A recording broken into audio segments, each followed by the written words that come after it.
الحمد لله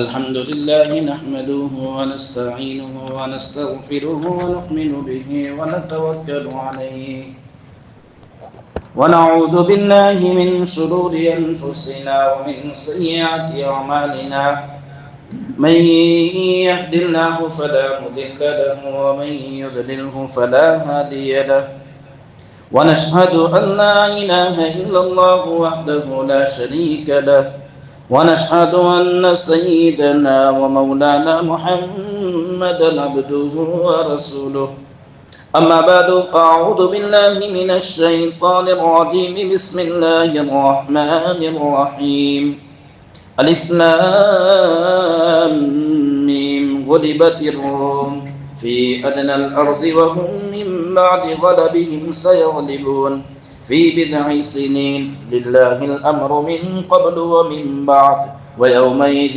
يفرح المؤمنون صدق الله مولانا العظيم. محترم بزرگ و عزیز بھائیو، گزشتہ یہ جو سورہ روم کی ابتدائی آیتیں ہیں اس کے متعلق بات چل رہی تھی کہ اس میں اللہ تبارک و تعالیٰ نے فرمایا غلبت الروم، کہ رومی مغلوب ہو گئے، یعنی رومی ہار گئے قریبی زمین میں. وَهُم مِّن بَعْدِ غَلَبِهِمْ سَيَغْلِبُونَ، اور ان کے ہارنے کے بعد سیغلبون، ان قریب وہ غالب ہوں گے، یعنی پھر سے جیتیں گے. فی بضع سنین، چند سالوں میں. اس کا ایک شان نزول ہے جو گزشتہ میں بیان کر رہا تھا. جب آپ صلی اللہ علیہ وسلم کا جو زمانہ تھا اس وقت دو بڑی سپر پاور طاقتیں تھیں، دو بڑی حکومتیں تھیں، ایک فارس اور ایک روم. روم کا جو علاقہ ہے وہ ملک شام ہے، ترکی کا کچھ حصہ ہے، یورپ جو ہے وہ پورا ملا کر اس کو روم کہا جاتا تھا. اور فارس جسے آج ہم ایران کہتے ہیں، ایران کے نام سے جانتے ہیں، اسے اس زمانے میں فارس کہتے تھے. یہ دو بڑی حکومتیں تھیں، ان کے درمیان آپس میں لڑائیاں چلتی رہتی تھی. کبھی فارس سے کوئی بادشاہ اٹھتا تھا، روم پر حملہ کر دیتا تھا، ان کو پیچھے دھکیل دیتا تھا. کبھی رومیوں سے کوئی بادشاہ کھڑا ہوتا تھا، وہ فارس پر حملہ یعنی ایران پر حملہ کرتا تھا، ان کو پیچھے دھکیل دیتا تھا. یہ لڑائیاں ان کے درمیان چلتی رہتی تھی. آپ صلی اللہ علیہ وسلم کے ہجرت کرنے سے 5 سال پہلے ایک روایت کے مطابق، اور ایک روایت کے مطابق آپ صلی اللہ علیہ وسلم کو نبوت ملنے کے 5ویں سال میں، دونوں روایتیں موجود ہیں، فارس نے روم پر حملہ کر دیا. اور اتنا زبردست حملہ کیا کہ روم کے کئی علاقوں کو فتح کر لیا فارس نے. یہاں تک کہ روم کی جو راجدھانی ہے اس وقت قسطنطنیہ تھی، یعنی استنبول، اس پر بھی قبضہ کیا. وہاں انہوں نے اپنا آتش کدہ بنایا، اگیاری جسے ہم اپنی گجراتی زبان میں کہتے ہیں، آگ کی پوجا کرنے کے لیے عبادت خانہ بنایا. تو اس پر حملہ کیا. اس کے بعد جو حملہ کرنے والا جو بادشاہ تھا، پہلے تو اس کو سمجھ لیجئے کہ جیسے آج کل ہمارا جو بھی بادشاہ ہوتا ہے اس کو ہم پرائم منسٹر کہتے ہیں، پی ایم کے نام سے جانتے ہیں. نام ان کے الگ الگ ہوتے ہیں لیکن ان کا ایک گویا کہ لقب ہے، سمجھانے کے لیے کہہ رہا ہوں، پی ایم ہم کہتے ہیں. اسی طریقے سے اس زمانے میں جو فارس کے بادشاہ تھے ان کو کسرا کہا جاتا تھا، ہر بادشاہ. اور روم کا جو بادشاہ ہوتا تھا ان کو کیسر کہا جاتا تھا. جیسے حبشہ کے بادشاہ کو نجاشی، ایجپٹ یعنی مصر کے جو بادشاہ گزرتے تھے ان کو فرعون کہا جاتا تھا. یہ فرعون جو قرآن کریم میں کوئی ایک متعین آپ کو نام نہیں ملے، تو یہ ایک لقب تھا. تو یہ کسرا جو تھا فارس کا بادشاہ، اس نے حملہ کیا کسرا پرویز، اور فارس پر روم پر بڑا زبردست حملہ کیا. اس کی راجدھانی پر بھی قبضہ کر لیا. اب اس بات کو سمجھیے کہ روم جو ہے وہ مذہبی اعتبار سے مسلمانوں سے زیادہ قریب تھا، کیونکہ رومی جو تھے ان کا مذہب عیسائی مذہب، اہل کتاب تھے، ان کو بھی آسمانی کتاب ملی ہوئی تھی. تو اس اعتبار سے مسلمانوں سے زیادہ قریب تھے. اور اس طرف فارس جو تھے وہ مکہ کے مشرکین سے مذہب کے اعتبار سے زیادہ قریب تھے، کیونکہ فارس یہ مجوسی یعنی آگ کی پوجا کرنے والے تھے، بت پرست تھے. مشرکین مکہ بھی بت پرست تھے تو نسبتاً ان کے زیادہ قریب تھے۔ جب فارس نے روم پر حملہ کیا اور اس پر فتح حاصل کی، جیتے، اسی کو یہاں فرمایا غلبت الروم، کہ روم مغلوب ہو گیا، روم ہار گیا، یہ قرآن کہہ رہا ہے۔ تو اس وقت مشرکین جو مکہ تھے، مکہ کے جو مشرکین تھے، وہ صحابہ کرام رضی اللہ تعالیٰ عنہم کو آ کر تانے دینے لگے کہ دیکھیں فارس جیت گیا، روم ہار گیا، یعنی جو مذہب کے اعتبار سے تم سے زیادہ قریب تھے وہ ہار گئے، اور جو ہم سے زیادہ قریب ہیں وہ لوگ جیت گئے، تو جیسے یہ جیتے ہیں ہم بھی جیتیں گے، تم کو ہرائیں گے، یہ تانا دیتے تھے۔ صحابہ کرام رضی اللہ تعالیٰ عنہم غمگین رہتے تھے، تو یہ آیت کریمہ اللہ تبارک و تعالیٰ نے نازل فرمائی، غلبت الروم، یعنی رومی ہار گئے، فی ادنی الارض، قریبی زمین میں، وہم من بعد غلبہم سیغلبون، ان کے بعد یعنی ہارنے کے، ان کے مغلوب ہونے کے بعد، سیغلبون، ان قریب وہ پھر جیتیں گے، فی بضع سنین، چند سالوں میں۔ قرآن نے گویا کہ ایک پیشین گوئی تھی کہ رومی ابھی تو ہارے ہیں لیکن چند سالوں میں پھر جیتیں گے۔ جب یہ پیشین گوئی آئی اور قرآن کی آیت نازل ہوئی تو حضرت ابوبکر صدیق رضی اللہ تعالیٰ عنہ بازاروں میں جا کر، مشرکین مکہ کی مجلسوں میں جا کر ان آیات کو پڑھتے تھے کہ رومی ابھی ہارے ہیں لیکن رومی جیتیں گے۔ حضرت ابوبکر صدیق ان آیات کو پڑھ کر مشرکین مکہ کو یہ بتانا چاہتے تھے۔ تو ایک مجلس میں جا کر حضرت ابوبکر صدیق نے یہ آیتیں پڑھی تو اس مجلس میں ابی بن خلف موجود تھا، جو دشمن اسلام ہے، اسلام کا دشمن، مسلمانوں کا دشمن تھا۔ تو اس نے حضرت ابوبکر صدیق سے کہا کہ تو جھوٹا ہے، یہ نہیں ہو سکتا ہے کہ رومی پھر جیتیں گے۔ تو حضرت ابوبکر صدیق رضی اللہ تعالیٰ عنہ نے کہا کہ میں جھوٹا نہیں ہوں، تو جھوٹا ہے، شرط لگا لے اس بات پر کہ رومی جیتیں گے۔ تو حضرت ابوبکر صدیق رضی اللہ تعالیٰ عنہ نے اس سے شرط لگائی۔ کیا شرط لگائی؟ کہ 3 سال کی مدت، کتنی رکھی؟ 3 سال کی۔ 3 سال کے اندر اگر رومی جیتتے ہیں تو تو مجھے 10 اونٹ دے گا، اور اگر فارس جیتتا ہے تو میں تجھے 10 اونٹ دوں گا۔ اس پر شرط لگی۔ اس کو شریعت کی زبان میں قیمارون کہا جاتا ہے، اس کا جو مسئلہ ہے وہ بعد میں بیان کروں گا۔ تو حضرت ابوبکر صدیق یہ شرط لگائی، آپ صلی اللہ علیہ وسلم کے پاس آئے، آپ صلی اللہ علیہ وسلم سے اپنی شرط کا ذکر کیا کہ میں یہ شرط لگا کر آیا ہوں۔ تو آپ صلی اللہ علیہ وسلم نے کہا کہ میں نے تو یہ نہیں کہا تھا کہ 3 سال میں جیتیں گے، کہ قرآن میں بضعن کا لفظ ہے، اور بضعن جو ہے وہ عربی میں 3 سے 9 کے عدد تک بولا جاتا ہے۔ اس کا مطلب یہ ہوا کہ چند سالوں میں، مطلب 3 سے 9 سال میں کبھی بھی جیتیں گے یقیناً۔ قرآن کی آیت آئی ہے جیتیں گے، لیکن 3 سال میں ہی جیتیں گے یہ یقینی نہیں ہے۔ قرآن کا جو لفظ ہے بضعن کا لفظ ہے، 3 سے 9 سال میں جیتیں گے۔ جائیے اپنی شرط بدل کر آئیے، تعداد بڑھا دیجیے سالوں کی۔ حضرت ابوبکر صدیق واپس گئے، ابی بن خلف سے ملے اور کہا کہ بھائی تعداد بڑھاتے ہیں، شرط کی جو میں نے 3 سال کہے ہیں ان سالوں کو بھی بڑھاتے ہیں، اور جو اونٹ ہے اس کی تعداد بھی بڑھاتے ہیں۔ تو ابوبکر صدیق نے کہا کہ 3 سے 9 سال میں رومی جیتیں گے، فارس ہاریں گے، اور تعداد بڑھائی اونٹوں کی کہ میں تجھے 100 اونٹ دوں گا اگر فارس جیتتے ہیں، اور اگر رومی جیتتے ہیں تو تجھے مجھے 100 اونٹ دینے پڑیں گے۔ یہ شرط طے ہو گئی۔ اس کے بعد ہوا یہ کہ آپ صلی اللہ علیہ وسلم ہجرت کر گئے، ہجرت کر کے مدینہ آپ صلی اللہ علیہ وسلم تشریف لے گئے۔ اب ہجرت کے موقع پر جب یہ ہوا چل رہی تھی ہجرت کی، مکہ میں لوگ حبشہ کی ہجرت کر رہے تھے، اس وقت ابی بن خلف حضرت ابوبکر صدیق کے پاس آیا تھا، اور اس نے آ کر کہا کہ تو ہجرت کر کے چلا جائے گا ابو بکر، تو پھر جو اونٹ میں جیتوں گا وہ کون دے گا مجھے؟ کوئی ذمہ دار بنا، کفیل بنا۔ تو ابوبکر صدیق نے اپنے بیٹے حضرت عبد الرحمن بن ابو بکر کو اپنا کفیل بنایا کہ اگر تو جیتتا ہے، یعنی فارس کے جیتنے پر تو اپنی شرط جیتتا ہے، تو میرے اونٹ یہ میرے بیٹے جو عبد الرحمن ہے وہ ادا کریں گے۔ پھر تو ایسا ہی ہوا، حضرت ابوبکر صدیق آپ صلی اللہ علیہ وسلم کو جو ہجرت کا حکم ہوا تو آپ صلی اللہ علیہ وسلم اور حضرت ابوبکر صدیق رضی اللہ تعالیٰ عنہ ہجرت کر کے چلے گئے۔ تو ہجرت کرنے کے دوسرے سال، یعنی ہجرت کے دوسرے سال سن ہجری 2 میں رومی یہ غالب یعنی جیتے تھے فارس پر، کیونکہ حملہ کیا تھا۔ جیسے میں نے کہا کہ کیسر روم کا ایک بادشاہ تھا جس کا نام ہرقل تھا۔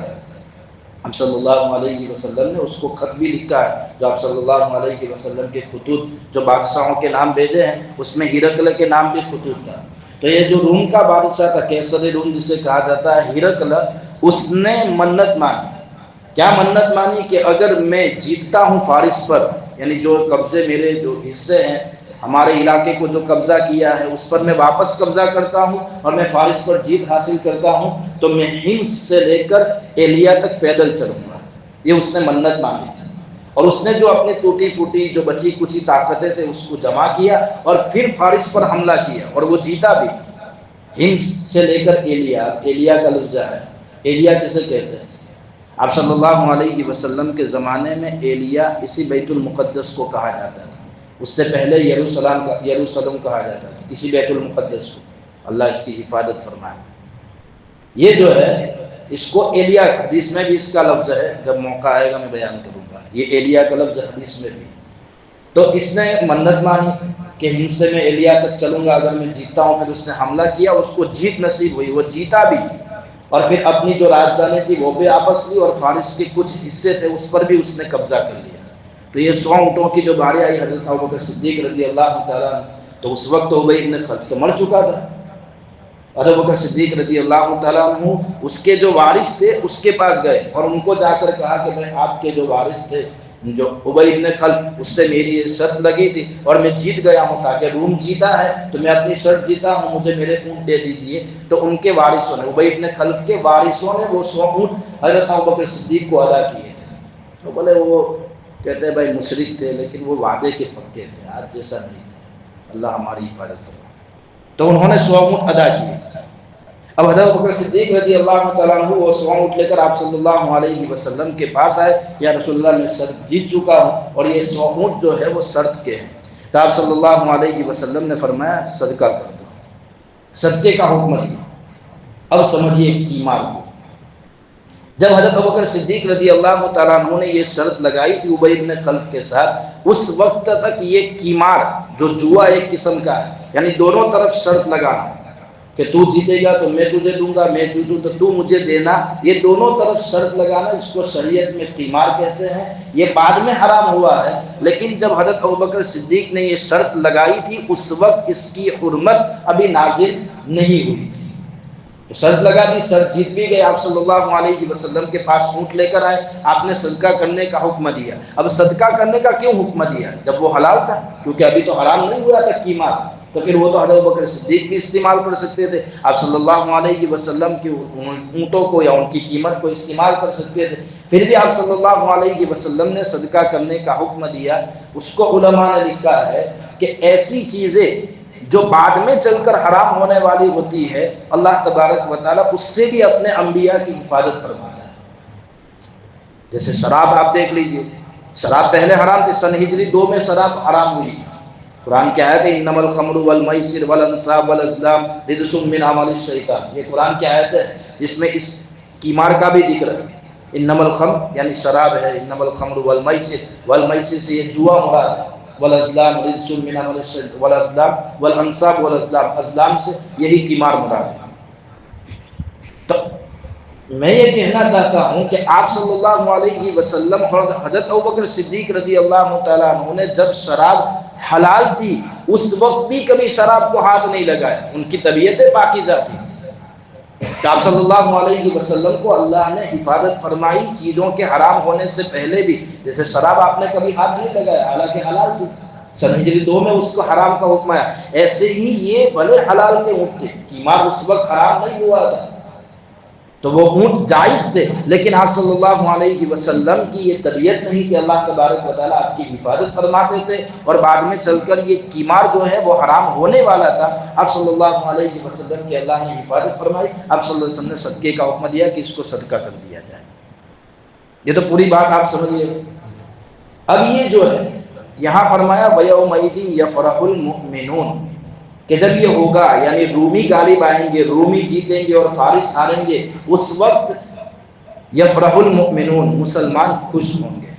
اس کی بہت ساری وجوہات لکھی ہے مفسرین کرام نے, میں 2-3 بیان کرتا ہوں. پہلی تو اس لیے مسلمان خوش ہوں گے کہ اللہ تبارک و تعالیٰ نے جو پیشین گوئی فرمائی کہ رومی جیتیں گے, تو اس کی وجہ سے قرآن سچا ثابت ہوگا. آپ صلی اللہ علیہ وسلم کی رسالت, نبوت, آپ صلی اللہ علیہ وسلم کی سچائی لوگوں کے سامنے ثابت ہوگی کہ دیکھو آپ نے تو 7-8-9 سال پہلے ہی کہہ دیا تھا کہ رومی جیتیں گے, قرآن کی آیت نازل ہوئی تھی. تو ایک تو یہ بات تھی خوش ہونے کی. دوسری بات یہ تھی کہ دوسرے سال جب رومی جیتے ہیں اس وقت مسلمان بھی جیتے تھے۔ کون سا غزوہ؟ پہلا ہی غزوہ، غزوہ بدر، جو سن ہجری 2 میں ہوا ہے۔ مسلمان ایک طرف بدر کی لڑائی جیتے اور دوسری طرف یہ خوشخبری ملی کہ رومی بھی جیت گئے۔ تو دو ڈبل خوشخبری مسلمانوں کے لیے، ڈبل خوشی کی بات تھی۔ قرآن نے فرمایا یفرح المؤمنون کہ اس دن مسلمان خوش ہوں۔ ایک بات اور کہ جب دو بڑی حکومتیں لڑتی ہیں آپس میں، تو دو بڑی حکومتوں کے لڑنے کی وجہ سے سیدھی بات ہے جب لڑائی ہوگی تو اس کی وجہ سے دونوں حکومتیں کمزور ہوگی، تو تیسری جو بڑی حکومت ہے اس کو فائدہ ہوگا۔ تو اس وقت سب سے بڑی دو حکومتیں فارس اور روم کی تھی، ان کی وجہ سے وہ کمزور ہوں گے تو فائدہ مسلمانوں کو تھا، اور ہوا بھی مسلمانوں کو اس کا فائدہ۔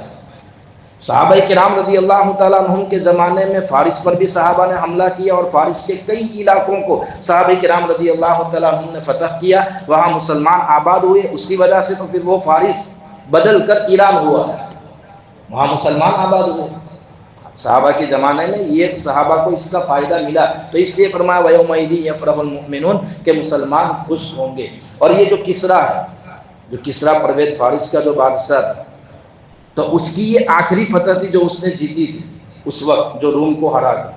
اس کے بعد کبھی بھی وہ آگے نہیں آیا، کبھی وہ جیتا نہیں ہے، اس کے بعد مغلوب ہی رہا ہے۔ اور آپ صلی اللہ علیہ وسلم کی ایک اور پیشین گوئی صحابہ کے جیتنے پر، جب صحابہ نے فارس جیتا تھا، اور ایک پیشین گوئی آپ صلی اللہ علیہ وسلم کی پوری ہوئی۔ آپ نے حدیث میں کہا تھا اذا ہلک کسریٰ، کہ جب یہ کسریٰ ہلاک ہوگا فلا کسریٰ بعدہ، اس کے بعد کوئی کسریٰ نہیں آئے گا دوسرا۔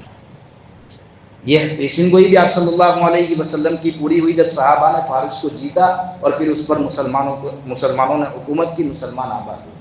یہ پورا واقعہ میں نے اس لیے سنایا ہے، جو آج کی وار چل رہی ہے، آپ سمجھے۔ ہاں یہ 3 وجہ ہوئی، چوتھی وجہ علماء نے لکھی ہے کہ مسلمان کیوں خوش ہوں گے؟ مسلمان اس لیے خوش ہوں گے کہ وہ لوگ جیتے ہیں جو مسلمانوں کے مذہب کے قریب تھے، نسبتاً مسلمانوں سے مذہب میں قریب تھے۔ رومی اہل بیت تھے، اہل کتاب تھے، ان کو کتاب دی گئی، مسلمانوں کے پاس بھی آسمانی کتاب ہے۔ اس اعتبار سے مسلمان اور رومی جو عیسائی ہے وہ دونوں نسبتاً مذہب کے اعتبار سے قریب تھے۔ تو چوتھی وجہ بیان فرمائی ہے کہ اس لیے بھی مسلمان خوش ہوں گے کہ مذہب کے اعتبار سے جو ہم سے زیادہ قریب تھے وہ جیتے ہیں۔ سمجھ گئے اس بات کو؟ اب آج کی وار سمجھیے، آج جو لڑائی چل رہی ہے ایران اور اسرائیل کے درمیان۔ اسرائیل کون ہے؟ یہودی، اس کو جو سپورٹ کر رہے ہیں امریکہ، یہودی۔ اس کے پیچھے جو خفیہ طریقے پر جتنی حکومتیں سپورٹ کر رہی ہیں اس میں بہت ساری حکومتیں بت پرست ہیں، خفیہ طریقے سے، کھلے عام تو نہیں آ رہے ہیں لیکن خفیہ طریقے سے جو اسرائیل کی مدد کر رہی ہے، اسرائیل کی سپورٹ کر رہے ہیں، اس میں سے بہت ساری حکومتیں کون ہیں؟ بت پرست ہیں، مورتی پوجا کرنے والے۔ تو یہ تو ہمارے قریب نہیں ہے مسلمانوں کے، کیونکہ یہودی ہے۔ یہودیوں کے بارے میں قرآن کہتا ہے والذین یسعون فی الارض فسادا، کہ وہ ہمیشہ زمین میں فساد پھیلاتے رہیں گے۔ ایک جگہ قرآن نے فرمایا لَتَجِدَنَّ أَشَدَّ النَّاسِ عَدَاوَةً لِلَّذِينَ آمَنُوا الْيَهُودَ وَالَّذِينَ أَشْرَكُوا۔ یہ قرآن کی آیتیں ہیں جس میں ہمیں صاف کہا گیا لَتَجِدَنَّ أَشَدَّ النَّاسِ عَدَاوَةً لِلَّذِينَ آمَنُوا، کہ جو مسلمانوں کا سب سے بڑا دشمن ہے کون ہے؟ یہود۔ لَتَجِدَنَّ أَشَدَّ النَّاسِ عَدَاوَةً لِلَّذِينَ آمَنُوا، الْيَهُود کا لفظ ہے کہ سب سے بڑا دشمن مسلمانوں کا یہود۔ اس کے بعد قرآن فرمایا وَالَّذِينَ أَشْرَكُوا، اور اس کے بعد مشرک۔ پہلے یہود مسلمانوں کے دشمن میں پہلے نمبر، میں نہیں کہہ رہا ہوں، قرآن کہہ رہا ہے۔ اس کے بعد قرآن نے فرمایا والذین اشرکوا، اس کے بعد مشرک۔ اور آج جو اسرائیل ہے یا اس کے جو سپورٹر ہے وہ یا تو یہود ہے، اسرائیل خود یہود ہے، اس کے سپورٹر یہود ہے، یا جو دوسرے ہیں وہ مشرک ہے۔ تو ہمارے تو دشمن ہوئے۔ اب دوسری طرف ہے ایران۔ ایران سے ہمارا اختلاف ہے عقیدے کا، اور اگر وہ اپنے عقیدے پر درست نہیں ہے، آگے بھی درست نہیں ہوتے ہیں، تو وہ اختلاف رہے گا، منع نہیں کر رہے۔ اس کی وجہ سے کہیں ہم عقیدے میں ان کے ساتھ نہیں ہو جائیں گے، ہمارا مسلک ایک جیسا نہیں ہو جائے گا۔ عقیدے کا اختلاف ضرور ہے، اور آگے بھی اگر وہ اپنے عقیدے درست نہیں کرتے ہیں تو عقیدے کا اختلاف ان سے ہمارا رہے گا۔ لیکن ہم دیکھیں کہ اسرائیل اور ان کے مقابلے میں ایران ہم سے زیادہ قریب ہے، اسرائیل زیادہ قریب۔ ایران مسلم ملک ہے۔ جیسے میں نے یہ پورا واقعہ اسی لیے سمجھایا ہے کہ مسلمان خوش ہوئے تھے، کیوں؟ اہل کتاب کے جیتنے پر۔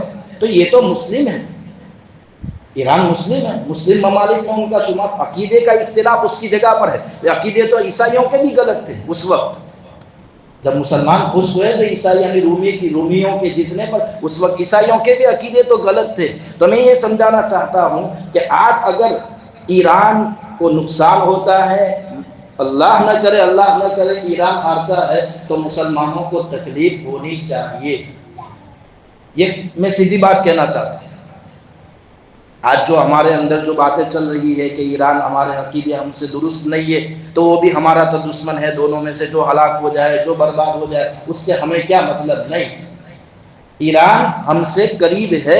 اگر ایران کو نقصان ہوتا ہے اور اللہ نہ کرے ایران ہارتا ہے، تو مسلمانوں کو تکلیف ہونی چاہیے۔ اور اگر ایران انشاءاللہ اگر جیتتا ہے اور ایران سامنے والے یعنی دشمنوں کو تکلیف دیتا ہے، دشمنوں پر حملے کرتا ہے، تو پھر مسلمانوں کو اس پر خوشی ہونی چاہیے، یہ ظاہر ہے۔ اسی لیے میں پورا واقعہ حضرات کے سامنے سمجھایا ہے۔ اور آج ہمارے بزرگ جو ہے، جتنے ہمارے اللہ والے ہیں، وہ بھی ہمیں یہی سمجھا رہے ہیں۔ اب دیکھیں حضرت مولانا سجاد صاحب نعمانی دامت برکاتہم کا آپ بیان سنیں گے، حضرت مفتی تقی عثمانی دامت برکاتہم کا آپ بیان سنیں گے، تو وہ بھی آج کے مسلمانوں کو یہی سمجھا رہے ہیں کہ ابھی یہ عقیدے کو دیکھنے کی، ابھی عقیدے کو نہیں دیکھا جائے کہ بھائی عقیدے کی بنیاد پر ہم ایران سے دور رہیں۔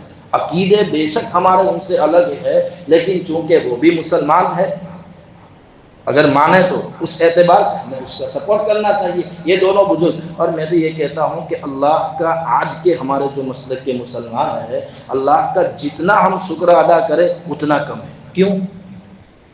کہ ہم دیکھیں اللہ تبارک و تعالیٰ نے آج کے اس دور میں بھی ہمارے پاس ہمارے ایسے عالم اور ایسے بزرگ ہمیں اللہ نے عطا کیے ہیں، جو ہر موقع پر موقع بموقع ہماری رہنمائی کرتے رہتے ہیں ہر فیلڈ میں۔ جیسے حضرت مولانا سجاد صاحب نعمانی دامت برکاتہم ہے، مفتی تقی عثمانی دامت برکاتہم ہے، ان کے پیچھے اور بہت سارے ہر فیلڈ میں یہ ماہر ہے، چاہے وہ تصوف کی فیلڈ ہو، دعوت و تبلیغ کی فیلڈ ہو، دعوت و تبلیغ کا میدان ہو، یا پھر سیاست کا میدان ہو، یہ دونوں حضرات ہر فیلڈ کے ماہر ہیں۔ لیکن سیاست کے میدان کی یہ شہسوار ہے ابھی کے زمانے علماء میں ہم دیکھیں، سیاست ماہر ہے لیکن سیاست کے میدان کی یہ شہسوار ہے۔ جب کبھی مسلمانوں کو سیاست میں کوئی پریشانی آتی ہے یا سیاسی کوئی مسئلہ پیش آتا ہے، یہ دونوں حضرات اپنے آپ کو کھڑا کرتے ہیں اور مسلمانوں کی رہبری کرتے ہیں۔ یہ آپ نے دیکھا ہوگا، سالوں سے یہ چل رہا ہے۔ اللہ تبارک و تعالیٰ ان دونوں حضرات کی مکمل شفا بھی عطا فرمائے۔ اللہ تبارک و تعالیٰ ان دونوں حضرات کی سایہ ہم پر تعدیر قائم و دائم فرمائے، ان کی عمروں میں اللہ برکت عطا فرمائے۔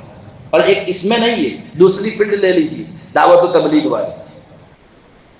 دعوت و تبلیغ میں مولانا ابراہیم صاحب دیولا، مولانا احمد لاش صاحب، مفتی اسماعیل صاحب گودرا، ایسے بہت بڑے بڑے عالم، یا آپ کو پوری دنیا میں دیکھیں تو بہت سارے بڑے بڑے عالم ہیں، وہ ہر فیلڈ میں ماہر ہیں، تصوف ہو یا سیاست ہو یا دعوت و تبلیغ ہو۔ لیکن جب کبھی مسلمانوں کو دعوت و تبلیغ میں کسی بات کی ضرورت پڑتی ہے، رہنمائی کی ضرورت پڑتی ہے، یہ دو بڑے بزرگ ہیں، مسلمانوں کی رہنمائی فرماتے ہیں۔ ایسے ہی تصوف مولانا قمر الزمان صاحب الہ آبادی، ابھی رمضان سے پہلے ہمارے جو 2 بچے حافظ ہوئے تھے، ان کی دعا میں آئے تھے ہمارے یہاں۔ تصوف کے میدان کے شہسوار ہیں، ہر فیلڈ کے ماہر میں، یہ نہیں کہا کہ سیاست میں ان کو کوئی مہارت نہیں، ہر فیلڈ کے ماہر ہے، لیکن تصوف کے یہ شہسوار ہے۔ ایک یہ ہے، دوسرے مفتی احمد صاحب کانپوری دعوت برکاتہم، جن سے میں بیعت تو نہیں ہوں، لیکن میں دل و دماغ سے حضرت کو اپنا پیر و مرشد مانتا ہوں۔ یہ تصوف کے 2 بڑے شہسوار ہیں، اس میدان کے 2 بڑے۔ جب بھی تصوف میں مسلمانوں کو کہیں ضرورت پڑتی ہے، یہ مسلمانوں کی رہنمائی فرماتے ہیں۔ ان تمام بزرگوں کے میں کہ اللہ کا شکر ہمیں ماننا چاہیے کہ اللہ نے اس دور میں ہمارے پاس ایسے عالم رکھے ہیں کہ موقع بموقع یہ ہماری رہنمائی کرتے رہتے ہیں۔ اللہ تبارک و تعالیٰ ان تمام بزرگوں کی عمروں میں بھی برکت عطا فرمائے۔ اللہ تبارک و تعالیٰ ان کی بیماریوں میں اللہ ان کو مکمل شفا کاملہ عاجلہ مستمرہ عطا فرمائے، اور اللہ ان کا سایہ ہم امت مسلمہ پر تعدیر قائم و دائم فرمائے۔ تو یہ ایسے لوگ ہیں۔ تو آج بھی جب یہ موقع آیا، مسلمان سمجھ نہیں رہے تھے، مسلمان کنفیوز تھے ہم کیا کریں، تو اس وقت حضرت مولانا سجاد نعمانی کا آپ بیان سنیے، مولانا تقی عثمانی، ایسے دوسرے بہت سارے عالم ہیں کہ ان کے بیان سے ہمیں معلوم ہوتا ہے کہ بھائی اگر ہم ہے حضرت مولانا سجاد نعمانی تو آپ ان کا انٹرویو دیکھیں گے ملت ٹائمز کا، تو حضرت نے تو صاف یہ کہہ دیا ہے کہ یہ ایران پر حملہ نہیں، یہ تو مسلمانوں پر حملہ ہے۔ ملت ٹائمز میں جو حضرت نے انٹرویو دیا ہے حضرت مولانا سجاد صاحب نعمانی نے صاف یہ کہہ دیا ہے۔ مولانا تقی عثمانی کا بھی پرسوں ہی آیا ہے حضرت کا بیان، اس میں حضرت نے سخت الفاظ میں یہ کہا ہے کہ یہ وقت عقیدوں کو ہوا دینے کا نہیں ہے، عقیدوں کی بنیاد پر لڑنے کا نہیں ہے، یہ ایک ہونے کا وقت ہے، اتحاد کا وقت ہے کہ مسلمان ایک ہو جائے، یہ اتحاد کا وقت ہے۔ کیوں حضرت مولانا سجاد نعمانی کے آپ اگر انٹرویو ان کے بیان ابھی کے سنیں گے تو حضرت فرماتے ہیں کہ مجھے تو ایسا لگتا ہے کہ اب اس خلیفہ عادل کے آنے کا وقت آ گیا ہے۔ یہ جملے استعمال کیے حضرت نے کہ اب وہ خلیفہ وقت، خلیفہ عادل جو ہے، خلیفہ عادل سے مراد حضرت امام مہدی ہے۔ حضرت فرماتے ہیں کہ مجھے ان حالات کو دیکھ کر اب ایسا لگتا ہے کہ اب خلیفہ عادل کے آنے کا وقت آ گیا ہے، امام مہدی کے آنے کا وقت قریب ہے۔ اب قریب سے مت سمجھنا 2030 میں کوئی مجھ سے پوچھنے آئے کہ مقصد تمہیں کیا قریب ہے تو ابھی تک تو آیا نہیں 2030، ایسا نہیں کہ بھائی کل آ جائیں گے 2-3 سال میں آ جائیں گے، جو ہمارے نوجوان اس کو سمجھ کر کے مولانا نے کہا تو اب 2-3 سال میں قیامت آ جائے گی، نہیں، یہ مطلب نہیں ہے اس کا۔ آپ صلی اللہ علیہ وسلم نے اپنے زمانے میں کہا تھا ایک حدیث میں کہ ان قریب دجال ظاہر ہوگا، آج 1450 سال ہو گئے ابھی ظاہر نہیں ہوا ہے۔ سمجھے میری بات، سمجھ رہے ہیں؟ تو کوئی یہ نہ کہے کہ مولانا سجاد نے یہ کہا تھا کہ اب امام مہدی ظاہر ہوں گے، یہ اس کو ہوا نہ دے اس بات کو۔ میں تو صرف یہ سمجھانا چاہتا ہوں کہ حالات دیکھ کر حضرت یہ فرما رہے ہیں کہ اب خلیفہ عادل کے وقت آنے کا مجھے ایسا لگتا ہے کہ اب ہو گیا ہے، اور ہمیں حضرت نے ایک میسج دیا، ہمیں سمجھایا کہ ایسے وقت میں ہمیں کیا کرنا چاہیے، ہم اپنے ایمان کی حفاظت کریں، اپنے ایمان کو مضبوط بنائے، تاکہ جب وہ خلیفہ عادل یعنی امام مہدی آئے اور دجال کا ظہور ہو، دجال بھی ظاہر ہو، اس وقت ہم امام مہدی کے لشکر میں جائیں اور دجال کے فتنوں سے اللہ ہماری حفاظت فرمائے۔ ہمارا ایمان اگر مضبوط ہوگا، ہم نے اپنا ایمان بچا کر رکھا ہوگا، اس کی حفاظت کی ہوگی، تو ہم دجال کے فتنوں سے بچیں گے، ورنہ دجال کا فتنہ بڑا خطرناک فتنہ ہے، اللہ اس سے ہماری حفاظت فرمائے۔ حضرت نے ایک مثال بھی دی ہے اس میں، آپ بیان سنیں گے حضرت مولانا سجاد نعمانی کا ایک مثال دی ہے۔ حضرت نے یہ مثال دی ہے کہ ہم دیکھیں، ہم یہ نہ سمجھے کہ عقیدوں کی بنیاد پر ہم یہ کریں وہ کریں، یہ نہ سمجھے۔ حضرت نے کہا ہے کہ اللہ تبارک و تعالیٰ ہو سکتا ہے کہ الگ الگ جگہوں سے الگ الگ جماعتیں تیار کر رہا ہو، چاہے وہ افغانستان سے ایک جماعت تیار کرے، ہندوستان سے ایک جماعت تیار کرے، ہمارے پڑوسی ملک سے ایک جماعت تیار کرے، ایران سے ایک جماعت تیار کرے، ترکی سے ایک جماعت تیار کرے، پھر ان تمام جماعتوں کو اللہ تبارک و تعالیٰ ملا دے۔ پھر حضرت نے ایک مثال دی ہے کہ آپ دیکھیے کار جو ہے، کار کے جو پارٹ، آجا جو ہے کار گاڑی جو ہوتی ہے اس کے جو پارٹ ہیں، تو آپ دیکھیے ہر پارٹ ایک کمپنی میں نہیں بنتا ہے، بریک کہیں بنی ہوگی، اس کا جو سیٹ وغیرہ ہے وہ کہیں اور بنتا ہے، لیکن جب وہ تمام ایک ساتھ مل کر لگ جاتے ہیں تو اس پر ایک کمپنی کا لوگو لگایا جاتا ہے، اس کو ایک کمپنی کا نام دیا جاتا ہے ماروتی سوزوکی، حالانکہ ان میں جتنے بھی پارٹ ہیں وہ تمام ماروتی سوزوکی کے نہیں ہوتے ہیں۔ حضرت نے یہ مثال دی، اس کے بعد سمجھایا کہ اللہ الگ الگ جماعتوں سے، الگ الگ جگہوں سے اللہ الگ الگ جماعتوں کو تیار کر کے ہو سکتا ہے ایک نام دے دے لشکر امام مہدی، یہ کیونکہ حدیث میں ہے، آپ صلی اللہ علیہ وسلم کی حدیث ابن ماجہ کی روایت ہے، حضرت عبداللہ ابن حارث راوی ہے، سنیے اس کو۔ عبداللہ ابن حارث رضی اللہ تعالیٰ عنہ فرماتے ہیں کہ رسول اللہ صلی اللہ علیہ وسلم نے ارشاد فرمایا کہ عرب کی مشرق کی طرف سے لشکر آئیں گے، یہ حدیث ابن ماجہ، عرب کے مشرق کی، مشرق کس کو کہتے ہیں؟ پورب کی جانب، یہ مشرق ہے، مغرب جس طرف سورج ڈوبتا ہے، تو عرب کے مشرق کی طرف سے لوگ آئیں گے، لشکر آئے گا، یخرجون الناس من المشرق کا لفظ ہے حدیث میں کہ مشرق کی طرف سے لشکر آئیں گے اور وہ عرب میں امام مہدی کے لیے خلافت قائم کریں گے، یہ حدیث پوری ہے، عرب میں جا کر امام مہدی کے لیے خلافت قائم کریں گے۔ اب یہ حدیث کو ہم سمجھے تو اس کے الفاظ سے یہ سمجھ میں آتا ہے کہ جو عرب کی مشرقی علاقہ ہے، اب آپ پورے میپ میں وغیرہ میں دیکھیں گے تو عرب کا جو مشرقی علاقہ ہے وہ یہی ہے، ہندوستان کا کچھ حصہ، پاکستان ہمارے پڑوسی ملک کا کچھ حصہ، ایران کا کچھ حصہ، ترکی کا کچھ حصہ، یہ تمام اس طرف آتے ہیں، کس طرف؟ عرب کے مشرق کی طرف، تو آپ صلی اللہ علیہ وسلم نے، تو اس کا مطلب یہ ہوا کہ حدیث سے ہمیں یہ معلوم ہوتا ہے کہ جب اس طرف سے یعنی مشرق کی طرف سے لوگ آئیں گے اور خلافت عرب میں امام مہدی کے لیے قائم کریں گے، تو اس کا مطلب یہ ہوا کہ امام مہدی کے آنے سے پہلے کچھ نہ کچھ نظام تو اس جگہ قائم ہو گیا ہوگا، ان علاقوں میں کچھ نہ کچھ نظام تو قائم ہوا ہوگا، تبھی جا کر تو وہ جا کر خلافت قائم کریں گے۔ اگر کوئی نظام ہی نہیں ہے ان علاقوں میں عرب کے مشرق کی طرف، تو وہ خلافت کیسے قائم کریں گے؟ تو حدیث کے جملے سے یہ معلوم ہوتا ہے کہ امام مہدی آنے سے پہلے اس علاقوں میں کچھ نہ کچھ نظام قائم ہوگا، اس کے بعد جا کر امام مہدی کے لیے یہ لوگ وہاں خلافت قائم کریں گے۔ یہ حدیث ہے۔ دوسری حدیث حضرت ابو ہریرہ رضی اللہ تعالیٰ عنہ کی، ترمذی شریف کی روایت ہے جو مشہور ہے، اور ہمارے نوجوانوں میں اس کو مطلب یہ بہت مشہور حدیث ہے۔ کیا مشہور حدیث ہے؟ کہ بھائی خراسان سے ایک لشکر آئے گا جس کے جھنڈے سیاہ ہوں گے، سب کو معلوم ہے۔ اب ہر ایک یہ کوئی سیاہ جھنڈا لے کر اٹھتا ہے تو وہ اپنے آپ کو وہ جماعت بتا رہا ہے۔ آپ صلی اللہ علیہ وسلم کی حدیث ہے، خراسان سے ایک لشکر اٹھے گا جس کے جھنڈے سیاہ ہوں گے، اور وہ خراسان سے چل کر یروشلم، ایلیا کا، میں نے کہا ایلیا کا لفظ ہے حدیث میں، تو یہ حدیث میں ایلیا کا لفظ ہے کہ وہ اپنے جھنڈے ایلیا میں جا کر نصب کر دیں گے، گاڑ دیں گے۔ یہ ایلیا، اسی کو یروشلم یعنی بیت المقدس جسے ہم کہتے ہیں آج، یہ یروشلم تھا۔ کب؟ حضرت سلیمان علیہ السلام کی جب حکومت تھی، حضرت سلیمان علیہ السلام نے وہ ہیکل سلیمانی اس وقت سے لے کر سن عیسوی 70 تک اس کو یروشلم کہا جاتا تھا۔ سن عیسوی 70 یعنی 70 میں ایک بادشاہ جو رومی بادشاہ تھا، اس نے اس پر حملہ کیا تھا، اس میں سے یہودیوں کو نکال پھینکا تھا، اور پھر 150 سال تک یہ بیت المقدس یروشلم ایسے ہی رہا تھا، کسی کی اس پر حکومت نہیں تھی۔ پھر 150 سال کے بعد یعنی آپ صلی اللہ علیہ وسلم کی پیدائش سے قریباً 300 ساڑھے 300 سال پہلے کی بات ہے کہ ایک پھر سے رومی بادشاہ اٹھا اور اس نے یہاں ایک شہر آباد کیا، اور اس شہر کا نام دیا ایلیا۔ تو یروشلم پہلے کہتے تھے، آپ صلی اللہ علیہ وسلم کے زمانے میں اس کو ایلیا کہا جاتا تھا، اس کے بعد اس کا نام بیت المقدس پڑا۔ اب آپ جانتے ہیں اس میں پہلے عیسائیوں کی حکومت تھی، پھر مسلمانوں کی حکومت آئی۔